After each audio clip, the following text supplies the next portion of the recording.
Friends, आज हम बात करने वाले हैं क्लास 6 का हिस्ट्री, जिसमें हम चैप्टर नंबर 1 कंप्लीट कर चुके हैं। ये मेरा चैप्टर नंबर 2 है। इसका नाम है आखेट खाद्य संग्रह से भोजन उत्पादन तक। इसमें हम बेसिकली जानेंगे कि जो पिछले इतिहास के जो व्यक्ति थे, यानी कि आदि मानव, वे अपनी खाद्य संग्रह यानी कि जो खाद्य उत्पादन यानी कि जो खाद्य है, खाद्य की वस्तुएं, उनको रखने के लिए वो किस प्रकार के पात्र का यूज करते थे। वे शिकार को करने के लिए किस प्रकार के औजार को यूज करते थे। और मेनली हम इसमें पढ़ेंगे कि वे यात्रा एक स्थान से दूसरे स्थान तक कैसे करते थे। तो चलते हैं, शुरू करते हैं। ये तुषार है। तुषार जो है रेल की यात्रा कर रहे थे। अपने रिश्तेदार की शादी में दिल्ली से चेन्नई तक जा रहे थे। उनको जो रेल की खिड़की वाली सीट होती है, उनको वही सीट मिली बैठने के लिए। अब वो वहाँ से बाहर की नज़ारा, जो बाहर का नज़ारा होता है, उसको वो देख रहे थे। वह देख रहे थे कि किस प्रकार गाड़ी तेज़ी से चल रही है और जो पेड़ पौधे खेल जो खतियान होते हैं, वो बड़ी तेज़ी से पीछे छूटते चले जा रहे थे। तभी उनके चाचा उसके कंधे पर हाथ रख के कहा कि पता है, लोगों ने मात्र 150 साल पहले ही ट्रेन की यात्रा यानी कि ट्रेन बना हुआ था और 150 साल पहले से ही ट्रेन चल रही है। उसने सोचा बस कुछ ही दशक बाद आई है। तुषार सोचने लगा कि जब लोगों के पास आने जाने के लिए तेज रफ्तार वाली गाड़ियां नहीं थी या सवारियां नहीं थी, तो क्या वे यात्रा ही नहीं करते थे? क्या वे अपनी सारी जिंदगी एक ही जगह पर बिताने के लिए मजबूर थे? उनके चाचा ने रिप्लाई दिया कि नहीं, ऐसी बात नहीं है। उन्होंने कहा कि पहले के लोग भी यात्रा करते थे। अब हमारे दिमाग में ये बात आनी चाहिए कि जो आरंभिक मानव थे, आखिर वे इधर उधर घूमते ही क्यों थे? इसमें कहा गया है कि जो इस महाद्वीप में 20 लाख साल पहले रहा करते थे, आज उन्हें हम आखेटक खाद्य संग्राहक के नाम से जानते हैं। अब उनको इस नाम का दर्जा क्यों दिया गया? क्योंकि वो अपना भोजन का इंतजाम इसी टाइप की विधि का यूज करके करते थे। आमतौर पर वे जंगलों का यानी जंगली जो जानवर थे, उनका वे शिकार करते थे। उनका जो शिकार है, शिकार मतलब होता है आखेट, और शिकार वे करते थे, इसलिए उनका नाम आखेटक पड़ा। वे अपने शिकार में जो है मछलियों को चुनते थे, चिड़िया रहती थी, और जो है भोजन के रूप में वो फल फूल कंदमूल, ये पेड़ पौधे, अंडे इकट्ठा करते थे। जो आखेटक खाद्य संग्राहक समुदाय के लोग हैं, वह एक जगह से दूसरी जगह पर घूमते रहते थे, और ऐसा करने के पीछे कई कारण भी है। पहला कारण तो आता है कि अगर वह एक ही स्थान पे कई दिनों तक अपना जीवन बिताते हैं, एक ही स्थान पे अपना जीवन बिताते हैं, तो जो अगल बगल के जो पेड़ पौधे या जो जानवर रहते थे, उनको खाते थे, तो वहाँ पे समाप्ति की अगर कगार आ जाती थी, तब वह एक स्थान से दूसरे स्थान तक चले जाते थे। मीन्स ये हुआ कि जब वो एक ही स्थान पे कई दिनों तक रहते थे, तो वहाँ के जो पेड़ पौधे हैं और जो वहाँ के जानवर रहते थे जिनका वो शिकार करते थे, जब उनकी मात्रा खत्म हो जाती थी, तब उनको मजबूरन में एक स्थान से दूसरे स्थान तक उनको जाना पड़ता था। पहला कारण तो ये हुआ। दूसरा कारण ये है कि जिन जानवरों का वो शिकार करते थे खाने के लिए, जब मौसम बदलता है, जहाँ पे हरी घास उगते हैं या जो भी जो उनको जानवरों का भोजन रहता था खाने के लिए, तो जानवर जो है एक स्थान से दूसरे स्थान तक भोजन की तलाश में जाते थे। जब जानवर एक स्थान से दूसरे स्थान तक जाते थे, तो जो मानव जिनका वो जानवरों का जो शिकार करते थे, वो भी एक स्थान से दूसरे स्थान तक जाना पड़ता था। मीन्स ये हुआ कि जब जो जानवर हैं वो एक स्थान से दूसरे स्थान तक शिकार के लिए जाते थे, तो जो व्यक्ति हैं वह जानवरों का शिकार करने के लिए भी एक स्थान से दूसरे स्थान तक उनको मजबूरन में जाना पड़ता था। क्लियर है? अगर हम तीसरे कारण की बात करें, तो पेड़ और पौधे में जो फल फूल अलग अलग मौसम में लगते हैं, इसलिए लोग उनकी तलाश में उपयुक्त मौसम के अनुसार एक स्थान से दूसरे स्थान तक घूमते हैं। ठीक है? जैसे जो फल है वो एक मौसम में आधारित लगता है, इसमें फल, तो वो मौसम के अनुसार एक स्थान से दूसरे स्थान तक जाते थे कि हाँ, ये ठंडी का मौसम है, इसमें जो है आमों में एक तरह से फल लगते हैं जिनको हम कहते हैं आम भाषा में मऊर। लेकिन वही जो है जो गर्मी वाला मौसम होता है, उसमें कुछ प्रकार के जैसे खीरा कांकर, ये जब मिडिल में होता है जून जुलाई में, तो एक एग्जाम्पल ले रहे हैं कि इस तरह से उस टाइम में वहाँ पे फल उगते रहे होंगे कोई, तो ठंडी में कोई अलग फल उगता है, गर्मी में कोई अलग फल उगता है। तो ये मौसम के अनुसार भी एक स्थान से दूसरे स्थान तक जाते थे खाद्य के लिए। क्लियर है? जो इसका चौथा कारण है वो क्या है? तो हम जानते हैं कि पानी के बिना किसी भी प्राणी का जीवन संभव नहीं है। तो पानी में जो है झीलों का यूज करते थे, झरनों, नदियों, इन सारे जो इक्विपमेंट हैं, यानी पानी उनको मिलता था झीलों से, उनको पानी मिलता था नदियों से, और उनको पानी मिलता था जो बड़े बड़े झरने पहाड़ों से गिरते थे। तो जब कभी कोई नदी या झील सूख जाती थी, और उसमें आमतौर पर ऐसा गर्मी के मौसम में होता है कि जो झीलें होती हैं, जो नदियाँ होती हैं, सूख जाती हैं। बस कुछ ही स्थान ऐसे होते हैं जहाँ पे झीलें और नदियाँ जो हैं वो मिलती हैं पानी में, वहाँ पानी मिलती है झीलों नदियों में। इसलिए भी वे लोग सूखे के मौसम में पानी की तलाश में भी एक स्थान से दूसरे स्थान तक जाते हैं। क्लियर है?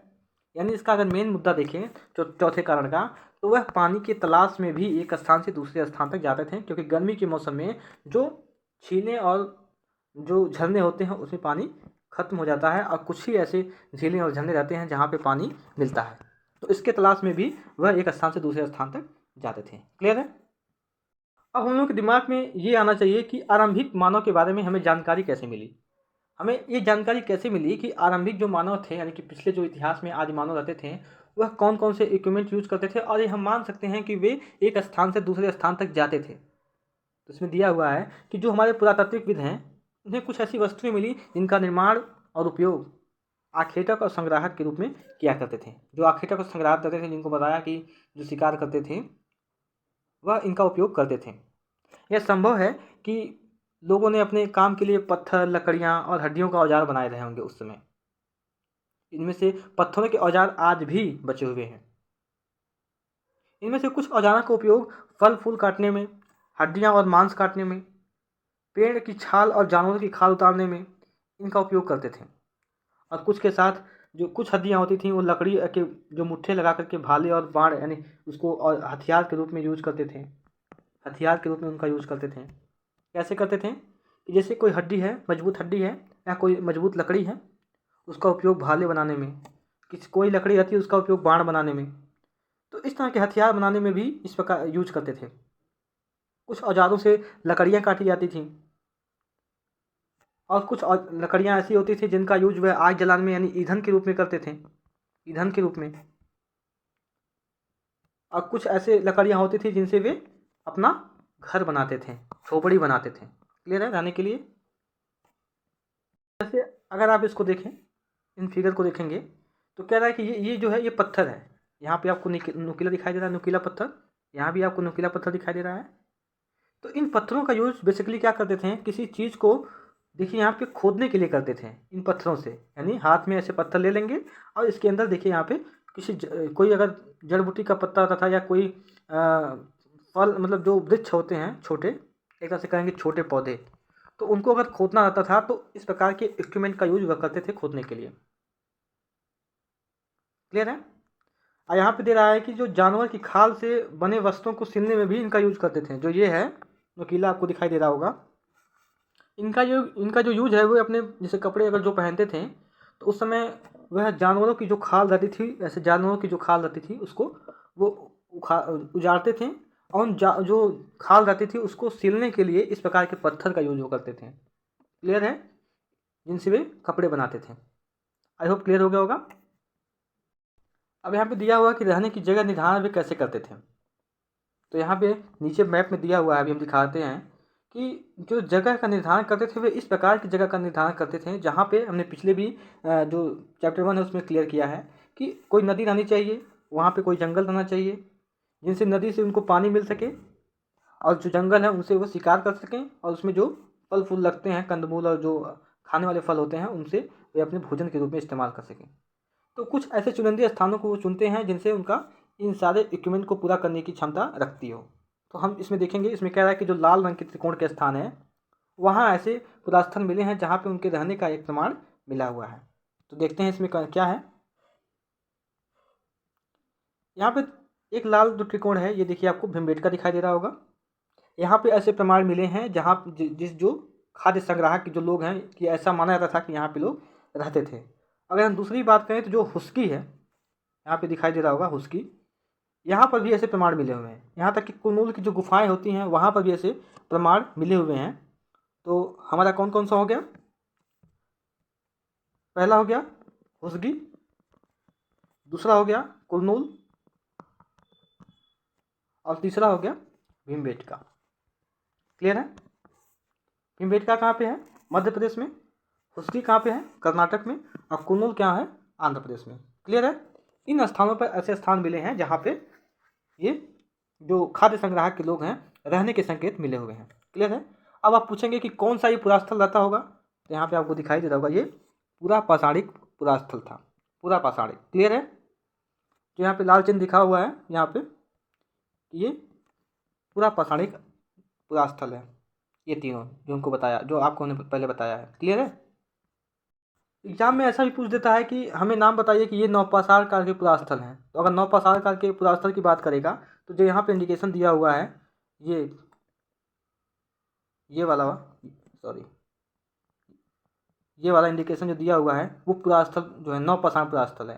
तो इसमें कौन कौन से हैं? जैसे पय्यामल्ली हो गया, हल्दूर हो गया, यहाँ कोल्डिहवा हो गया, महागढ़ी हो गया, चिराद हो गया, दावजली होंडी हो गया जो कि असम में है, ये हमारा उत्तर प्रदेश में है चिराग।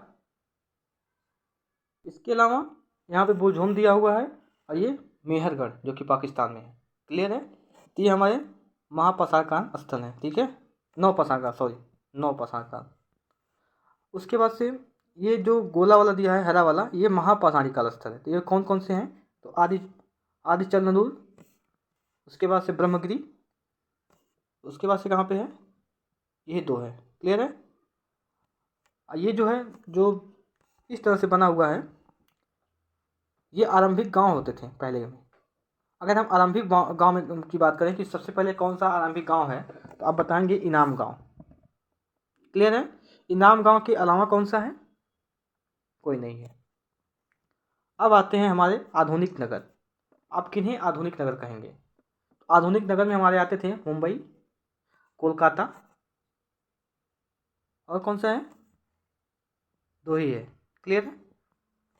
इतना क्लियर हो गया कि पूरा स्थल कौन से हैं, नवपाषाणिक पूरा स्थल कौन से हैं, महापाषाणिक स्थल कौन से हैं, और आरंभिक गांव कौन से थे। साथ में हमने जाना आधुनिक नगर भी कौन कौन से हैं। क्लियर है। चलते हैं आगे। यहाँ पे ये जो दिखा रहा है आपको फिगर में, ये इंडिकेशन दे रहा है कि पहले के लोग शिकार करते थे। इसको एक जानवर के रूप में दर्शाया गया है और इसको एक व्यक्ति के रूप में दर्शाया गया है। ये जो फिगर है बेसिकली भीमबेटका का है, जो कि हमने बताया आपको, ये मध्य प्रदेश में है। इस पुरास्थल और गुफा और कंदराएँ यहाँ पे मिलती हैं, यानी कि जो ये पुरास्थल है वहाँ पे गुफाएं और कंदराएँ मिलती हैं। लोग इन गुफाओं में इसलिए रहते थे क्योंकि यहाँ उन्हें बारिश, धूप, हवा और तेज जो हवाएं चलती थी उनसे उन्हें राहत मिलता था। ये गुफाएं नर्मदा घाटी के पास ही हैं। क्लियर है। तो ये गुफा आपको हमने बता दिया कि ये कौन सा ये भीमबेटका का है। यहाँ पे शिकारी जो शिकार करते थे उसका इंडिकेशन एक चित्र के रूप में दर्शाया गया है। इससे यहाँ की जो पुरास्थल खोजी गई थी ये इंडिकेशन उन लोगों को मिला था। क्लियर है। अगर आपको भीमबेटका की जो गुफा है उसको देखेंगे तो ये कुछ इस तरह से दिखाई देता था। भीमबेटका की गुफा ये वाला, ये है आपका भीमबेटका का गुफा। ठीक है, ये आपको कुछ इस तरह से दिखाई देगा। अब आता है कि पुरास्थल किसे कहते हैं। जो पुरास्थल है उस स्थान को कहा जाता था जहाँ पे औजार, बर्तन, इमारतें जैसी वस्तुएं के अवशेष मिले हों। यानी कि जो पुराने लोग थे वे मान लीजिए इस घर में रहते थे। एक एग्जाम्पल के थ्रू समझते हैं। जो पुराने लोग थे आज से कई हजार साल पहले के लोग, वे मान लीजिए इस घर में रहते थे जो कि एक कोई पत्थर से बना हुआ कोई घर है, एक तरह से गुफा कह सकते हो। अब इस गुफा में ये लोग रहते थे तो यहाँ पे जो औजार, जो बर्तन, जो जिस वस्तुओं का यूज करते थे अपने दिनचर्या का जो काम रहता था उसमें कार्य करने के लिए, तो मान लीजिए यहाँ पे ये लोग एक तरह से यहाँ से एक स्थान से दूसरे स्थान तक चले गए। तो यहाँ पे जो सामान छूट गया था उस समय में, तो उसको कहेंगे पुरास्थल। जहाँ पे ये अवशेष मिले हैं, पुराने जो औजारें हैं ये यहाँ पे मिला हुआ है, तो इसको कहेंगे पुरास्थल। यानी कि पुराने ज़माने के जो स्थल कहलाते थे उन्हें कहते हैं पुरास्थल, जहाँ पे ऐसी इक्विपमेंट मिलती थी, औजार, बर्तन और इमारतें।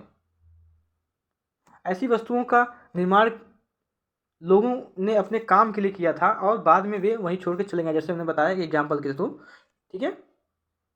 या अगर मान लीजिए यहाँ पे रहते थे, एग्जाम्पल के थ्रू समझ रहे हैं, और यहाँ पे कोई जो आपदा होती है आ गई और उसमें से सामान बह गए, समुद्र में चला गया।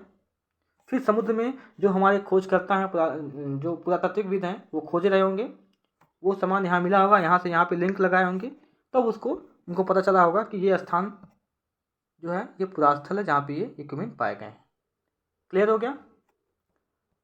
अब एक शब्द में समझें कि जिस स्थान पर जो पुराने औजारें थीं, जो बर्तन थी, इमारतें, इन सारी चीज़ों का अवशेष मिला हो, अवशेष, उन्हें हम कहेंगे पुरास्थल,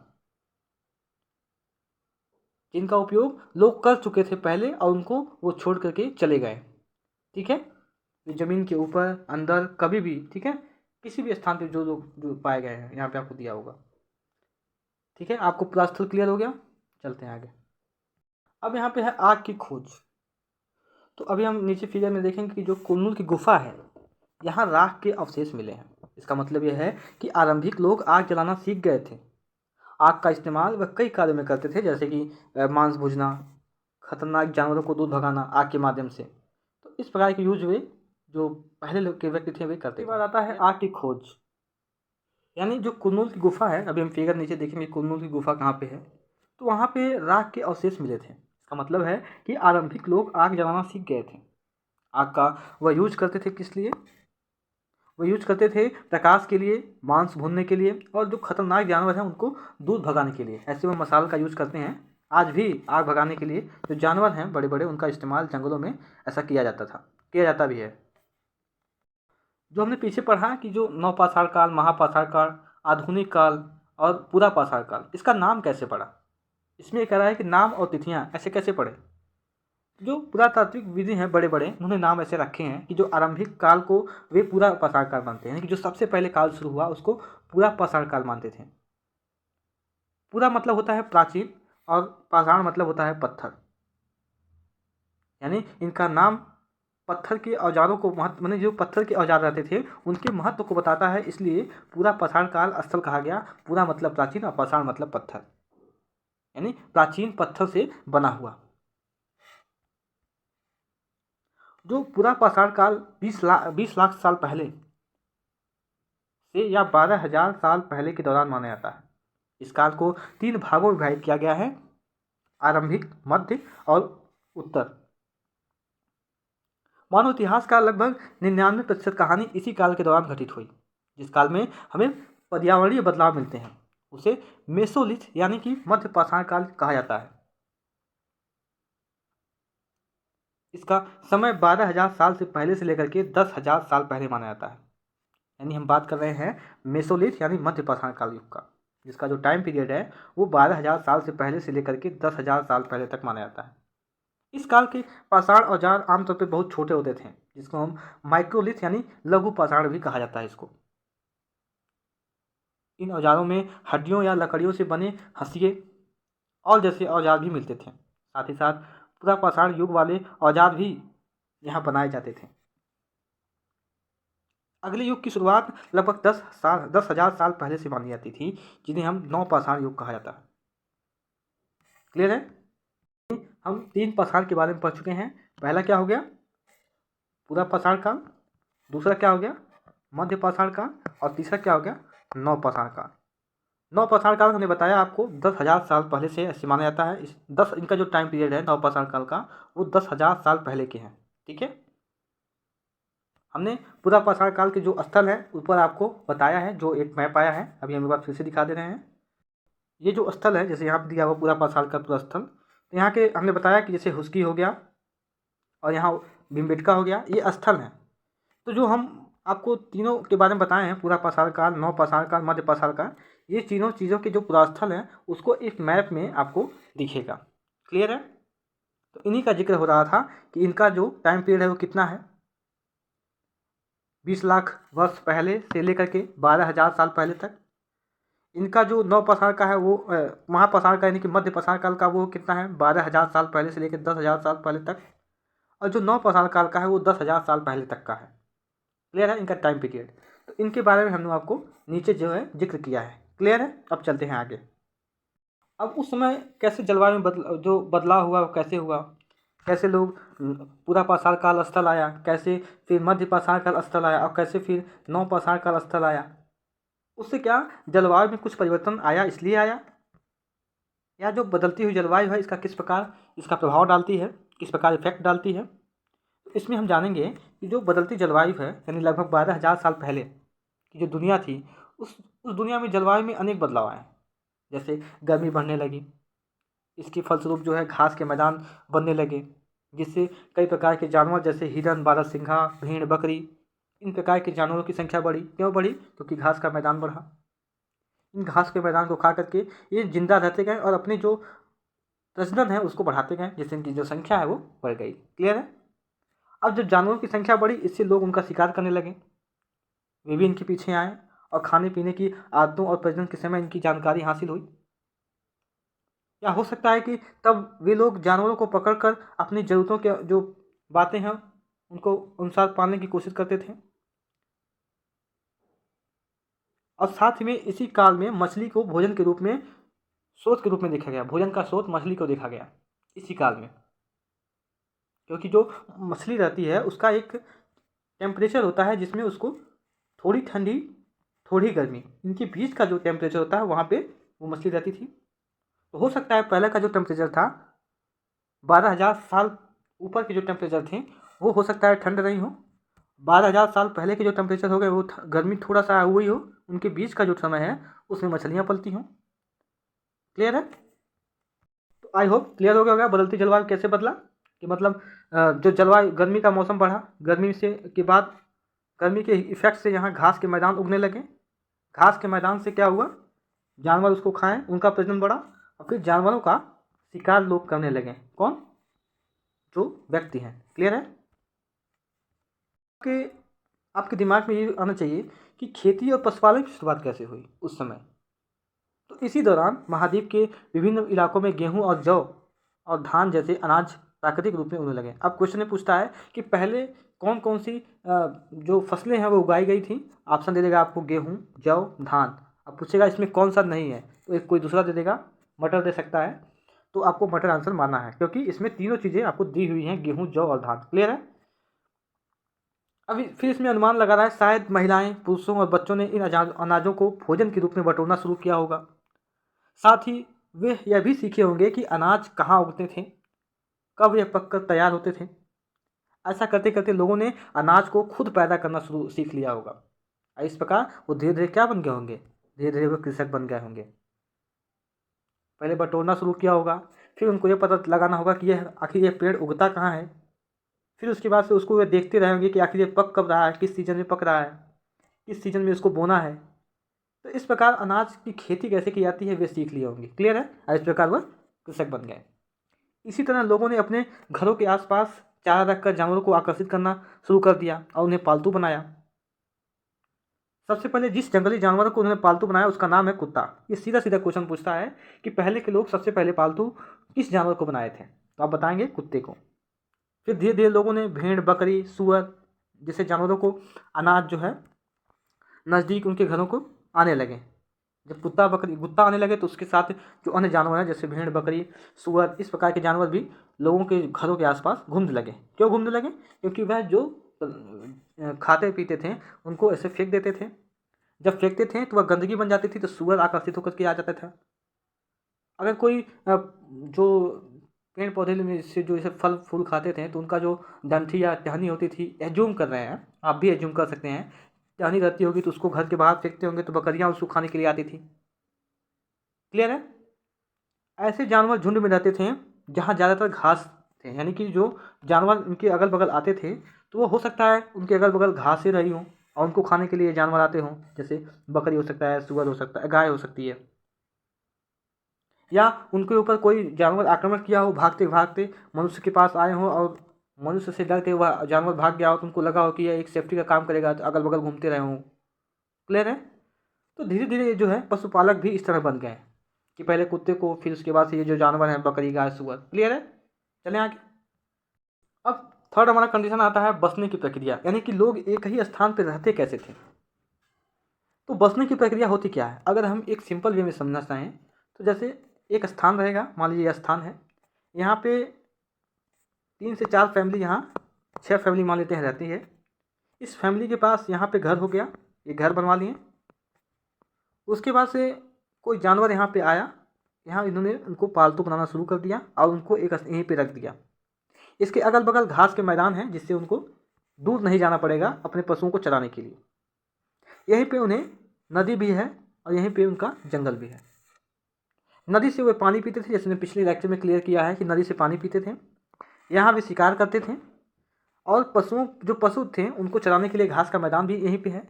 यानी उन्हें ऐसी सारी सुविधाएं मिल गई जिनके लिए वे एक स्थान से दूसरे स्थान तक भटकते थे। तो ऐसी सुविधाएं मिलने के बाद जब कोई व्यक्ति एक ही स्थान पर कई सालों तक रहता है उसको कहते हैं बसने की प्रक्रिया, यानी बसना। एक तरह से निवासी कह सकते हो आप, लेकिन उस समय बसना यूज होता था टर्म, तो बसना कह सकते हो।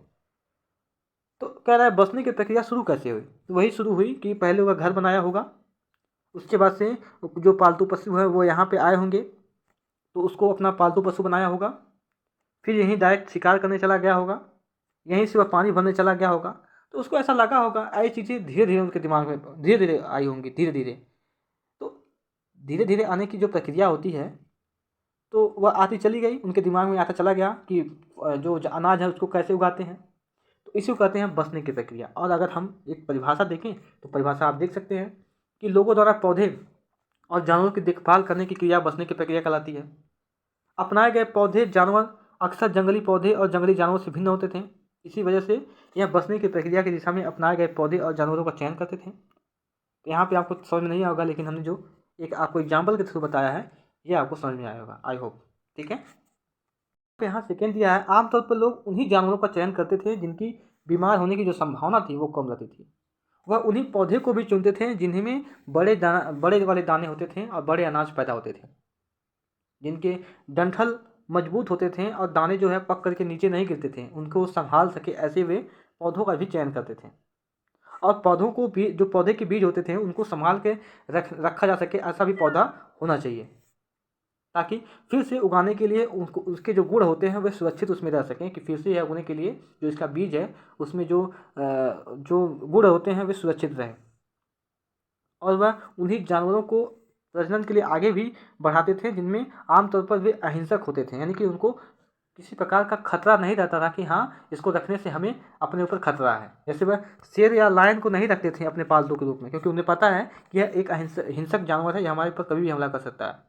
वह गाय जैसे पशुपालक या कुत्ते जैसे पशु जो होते हैं जानवर, उनको अपना आमतौर पर रखते थे जानवर के रूप में देखभाल करने के लिए। क्लियर है? और ऐसे भी जानवर को रखते थे जिनका उपयोग वह कृषि के रूप में अपनाए गए जो जंगली पौधे हैं, यानी किसान के रूप में हो सके, जिनका उपयोग पाले गए जानवर तथा कृषक के लिए अपनाए गए पौधे जंगली जानवरों तथा पौधे के धीरे धीरे भिन्न होते गए। मिसाल के तौर पर जंगली जानवरों की तुलना में पालतू जानवरों के दांत और सींग छोटे होते चले गए। यानी कि जो जंगली जानवर होते थे और जो घरेलू रूप से पालने वाले जानवर होते थे, भले ही जानवरों का जो पैटर्न है वो सेम रहता था कि हाँ ये भी गाय है और ये भी गाय है, लेकिन जो जानवर जंगल में रहते थे उनके सींग और जो दांत वगैरह होते थे वो बड़े होते थे। अगर हम रिस्पॉन्स में यानी कि कंपेयर करें जो घरेलू होते थे, घरेलू के दांत छोटे और सींग भी छोटे होने लगे। क्लियर है? इसमें यही बताया है। जो बसने की प्रक्रिया है वो पूरी दुनिया में धीरे धीरे चलती रही, करीब 12,000 साल पहले शुरू हुई। वास्तव में आज हम जो भोजन करते हैं वो इसी बसने की प्रक्रिया की वजह से ही है। कृषि के लिए अपनाई गई प्राचीन फसल जैसे गेहूं और जौ, अगर आपसे क्वेश्चन ये पूछ दे कि हमारी जो प्राचीन फसल वो कौन कौन सी है, तो आप बताएंगे गेहूं है और जौ है, ये हमारे प्राचीन फसल हैं। और उसी तरह सबसे पहले पालतू बनाए गए जानवरों में कुत्ते के बाद भेड़